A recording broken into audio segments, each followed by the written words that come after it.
So we've got a Troy Bilt 26-inch snowblower here. Customer says whenever he's moving it around, it's leaking gas all over the place. It's not leaking gas when it's just sitting here or anything like that, but we went to move it in. There's a line of gas coming all the way in. No big deal. One common issue with these carburetors is that the seals start to go bad, and that'll happen, but I'm going to show you how to replace the carburetor on this. There are many reasons to replace the carburetor. This is a Storm 2660.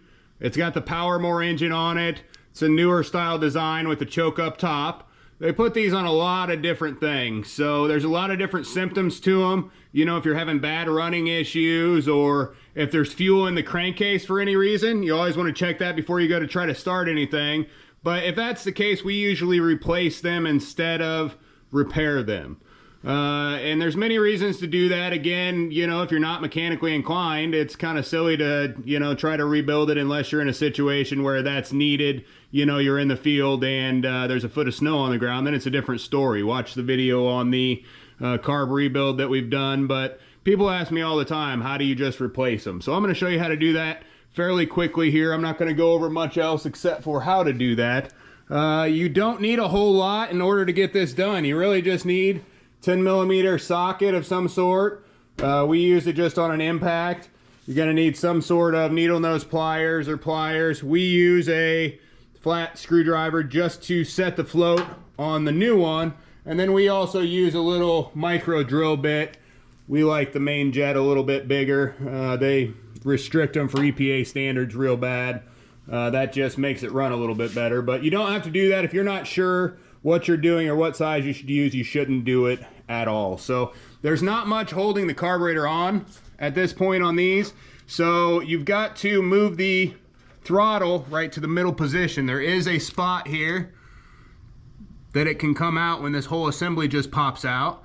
There's two bolts, one here, and then you've got two on the other side, one here and here. Now, people say a lot of times, well, why don't you just clean it? If you look at this carburetor, the condition that the outside of this thing is in, you know, it's all for naught. You know, you can put a kit in it, but a kit's like 46 bucks. Well, these aftermarket carburetors are a little bit of nothing. It's silly to spend that time and the effort all to do something that you're not guaranteed is going to work. So we're going to go ahead and replace it real quick. I'll show you how to do that. It's a nice, easy process. Pretty well anybody should be able to do it. Now, the first thing you want to do is you want to remove the top choke there. All you've got to do is pry up underneath it. Trying to get this nice and good. There we go. If you use your needle nose pliers and you just come underneath here, it pries straight up and off. So sometimes it's more difficult than others, but if you get these right in there, you can just kind of pry that up or pry it up either way. As long as it's coming straight up, it's going to be just fine. So these are just 10mm bolts on the front. Got in the wrong spot there. One there, one down here, and then you've got the two over to the side. Now, if you're not sure what kind of fuel is in the thing or it's been sitting for a while, you're definitely going to want to drain and flush that real well while you have it off of here. So this all just pulls kind of straight out, and you want to go up. So if you push up from the bottom, just push this straight up and pull out, everything comes off. Nice and easy. You want to make sure not to get caught on this. That can break pretty easily. You can take your wiring out of the clip here and then take your primer line on and it just pulls straight up at this point. And then you've got two 10mm nuts that hold the carburetor on here. So we'll take those off real quick.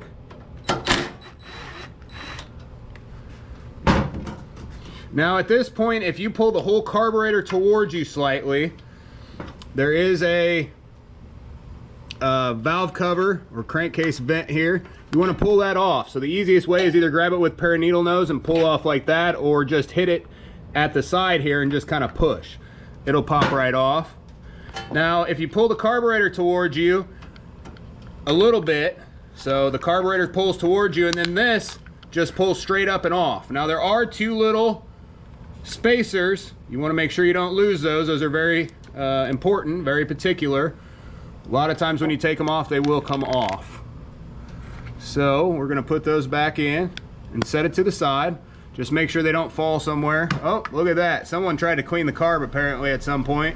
Didn't put it back on right. Now again, I'm not really gonna mess with this. I'm not gonna do anything to it. From the looks of the carburetor, it's gonna need replaced anyway. That's what we've already estimated to the customer, you know, based on the looks from the outside. We'll show you the inside real quick. I'll see how it looks, but I'm pretty sure we're gonna be in a position where that's gonna be the best option. So you do want a drain bucket. You can use a 1/4 inch, just a 1/4 inch drain hose of any type, and you're gonna hook it straight to here to drain your fuel out. Now when you do that, really anything will work. Again, if you have a fuel filter laying around, I see people use all kinds of different things, but to get the carburetor off at this point, you just take the fuel line and you'll twist. You want to twist that first to free that line up, and then you can just pry up from the bottom here. So from there it should come off pretty easily, and you can just see all the stuff all over that inlet there. Not in real good shape. So at this point we have the carburetor free. It can slide out. Now sometimes it'll get stuck to the back. Once you slide it all the way out, the spring here just comes, you can pull it, grab it and pull it just to the left and up and out. It comes completely off. At that point the governor linkage just comes straight up and out. Now if someone's messed with this and moved this screw all the way in, it may be kind of hard to get out. You may have to kind of grab and turn a little bit as you're pulling up. But at that point you have the carburetor completely free from the unit. Now at the back here, the insulator, the plastic insulator here, sometimes they do get cracks or warps or something in them over time. You want to pay attention to that as you pull everything off of here. If it's got cracks or it looks in real bad shape, you're going to want to go ahead and replace or address that one or the other. Now we don't reuse the gaskets. Sometimes those can be reused, yes. We always put new ones on anywhere where the seal has been broken. Now the back side here, if this insulator were to move at all, if I could grab it and move it, I would replace the insulator at the back there. That or double it up one or the other to make sure we're not gonna get an air leak. In this case, it's not moving at all. It's still secured on there.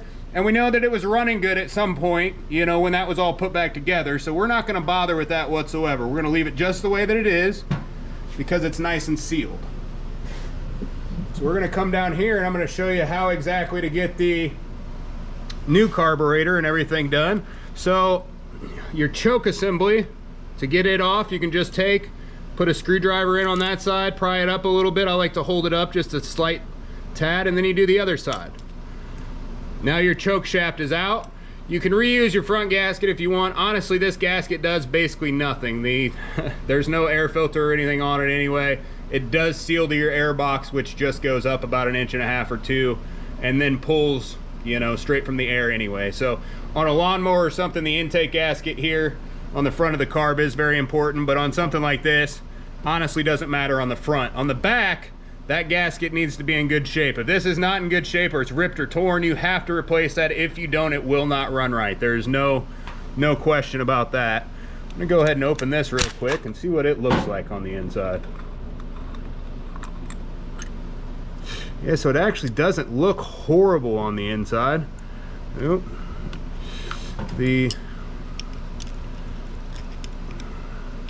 Looks like the pin's kind of stuck in there a little bit.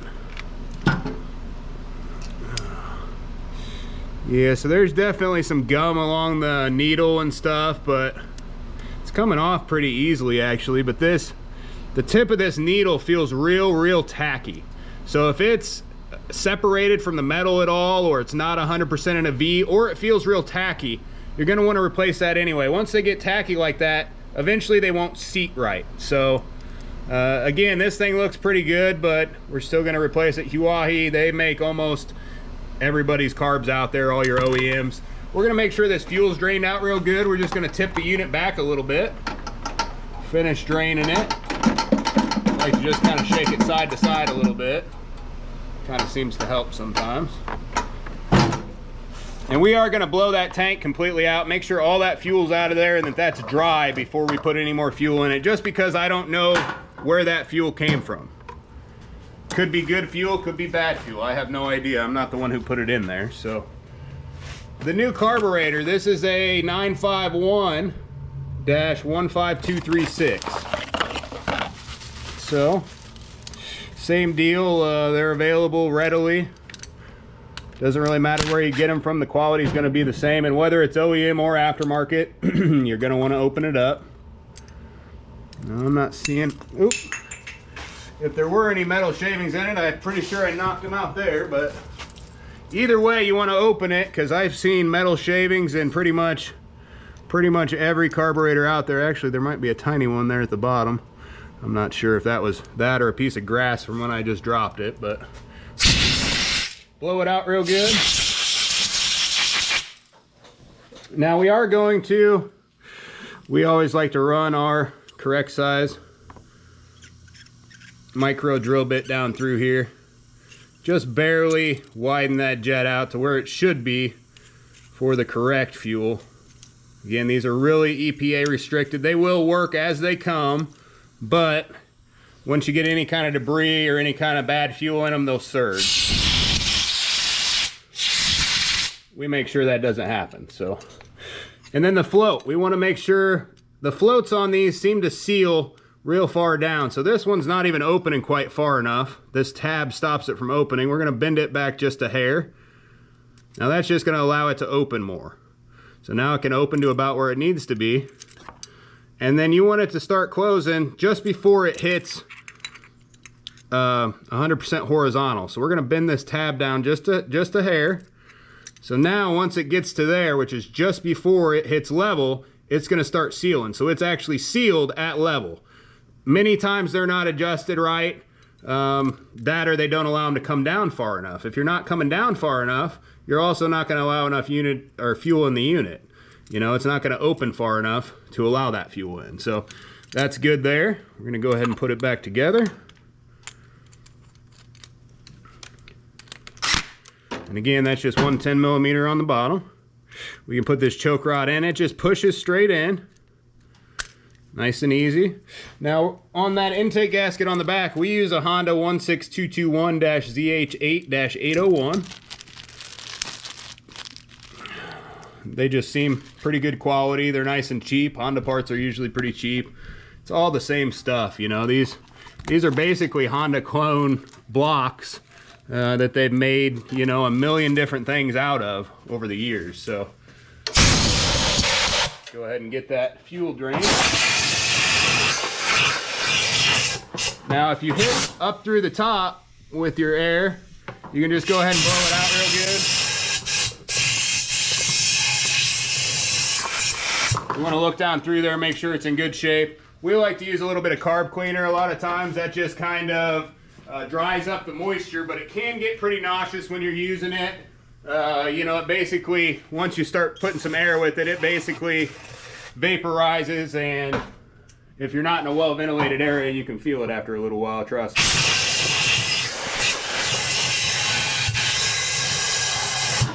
All right. So again, just make sure that's completely dry. Make sure there's nothing actually in the tank. And these are actually in pretty good shape. They're not too bad to have that happen on, so pretty easily getting that done. We're going to go ahead and throw everything back together now. So basically what we've got, the carburetor just slides straight on again. We're going to, I like to hook up the spring first, so I just take it and just pull it slightly towards me. As I'm pulling it slightly towards me, go ahead and put it in that hole. It's in the hole there. So from there, as I'm pushing in, we're going to push the black governor plate back and just drop that linkage straight down in. It just drops straight down in as long as this carburetor's pulled out. You know, you may have to move it back and forth, but it just goes straight down in there. You know, now we push it all together. You want to make sure it's nice and free. Everything's free here. We can put the fuel line back on. Now, if you got a little extra, which we do here, we've got a little extra. I like to clip the fuel line just about a 1/4 inch or so. That way it seals in a new spot this time. Because that last time, as soon as I kind of touched it, 1/4 inch or a little more. As long as you have room, again. If you don't have room, it's going to be all for naught, because then you're going to have to replace the line. This line doesn't look in bad shape, but I like to clip it so it goes in a different place once it goes back down on there. So, There we go. That's just so it's not the same little notch that it's sitting in that it was last time, and you could have leaks or something like that. So again, I'm going to put this front gasket on, not a big deal whatsoever. And from there, we can go ahead. So this slides down on, and you can slide it towards you a little bit even with the fuel line on there to get everything to line up, and then you push it back into place. Now you can get this, you want to get your vent tube here hooked back up at the same time, push everything together, and then you got your two nuts on the front.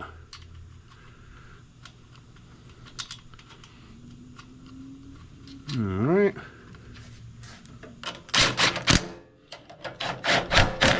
If you're using an impact or anything like that, you want to make sure that you don't over tighten this. You can ruin those bolts, strip them out or anything like that. You can ruin that plastic adapter behind. We're looking in pretty good shape at this point. So what we want to do, again on this one, I like to snip it back just a little bit, just so it gets to a different spot and seals well.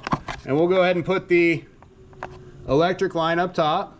We'll go ahead and put the primer line back on. And then the whole assembly, this line will come up over to the other side as we're putting it on. And then everything pushes straight on. Now you can watch here as you're putting it in to line up your throttle. And then you want to, once you get it all the way in there, you want to push up a little bit. And you can look at the top too, down through if you're having a hard time. But you want to push up, line everything up, and then just drop it down into place. You'll want to make sure that that little tip of the choke actually gets in the right spot there. Now everything is lined back up. I do want to note there are spacers here also that can pop out just like there was on the choke intake there, but that usually doesn't happen. We're going to go ahead and put the bolts back in the front. Now if you're not familiar with these, the two longer ones, there's two long ones, those go in the front, and the two short ones go in the side. If you're not familiar with anything like this, you definitely want to make sure you start everything, get it all lined up before you start tightening stuff. Otherwise, you'll get something stripped out or something that won't line up right. All right, let me grab some fuel and we'll fire that thing up.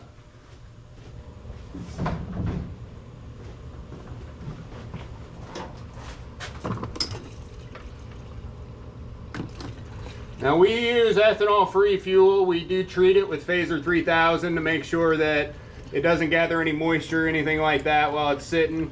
We've never had an issue with it. We've been using it for a few years now. It does work pretty well. All right, some gas in it. Throw the choke knob back on the top here. We've got it set to choke. Now all we've got to do is see what happens.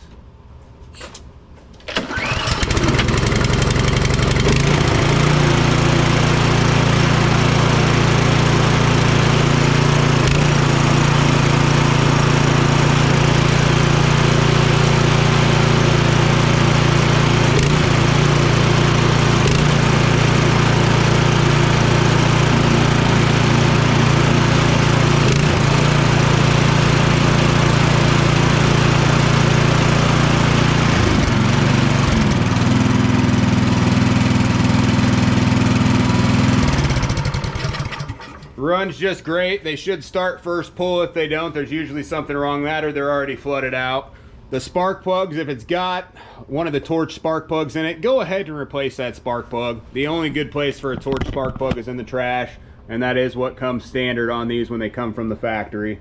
This is a 31AM 6B03711. It's the Troy Bilt Storm 2660. That should get you all back up and running no matter which unit it's on, as long as it's this Powermore with the top choke. So thanks for watching, like and subscribe.